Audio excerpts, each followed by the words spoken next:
Live to international and EU affairs advisor to the Finnish Freedom Alliance Party, Olli Koivisto. Many thanks for joining us on the programme today.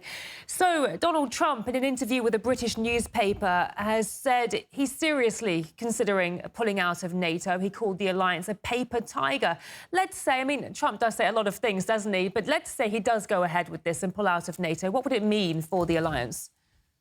I think, first of all, thank you for the invitation. I think it would mean that the alliance would fall apart as it has been doing for a long time. So this is actually no news. This is just a new phase of this long process, NATO falling apart. And I think that therefore the EU countries are now eagerly trying to build up the EU defence, which won't work because it's a project without any plan. But I think that this would mean the end of the transatlantic alliance. And many European leaders, such as Alexander Stubb, said also on Telegraph that USA is not anymore the benign hegemon. The transatlantic ties have completely changed and are not as they were before.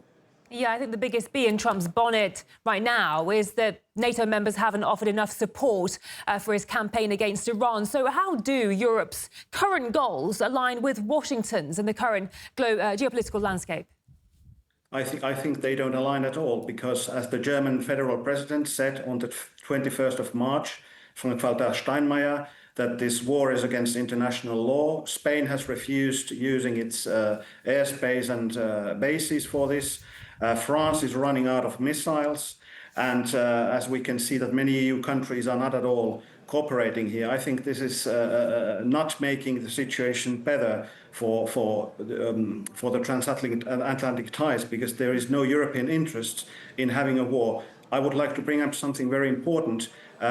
If the oil price starts or goes on rising, it could mean a new euro crisis and hyperinflation. So therefore, EU countries are very afraid of this war. And this brings me to some comments made by Marco Rubio, the US Secretary of State, who also recently spoke out on the transatlantic bloc. Let's have a listen to what he had to say. Just remind ourselves. At the end of the day, it's very simple. NATO is an alliance, and an alliance means it has to be mutually beneficial. It cannot be a one-way street. Let's hope we can fix it. We'll have time to address it after. Right now, we're focused on this operation.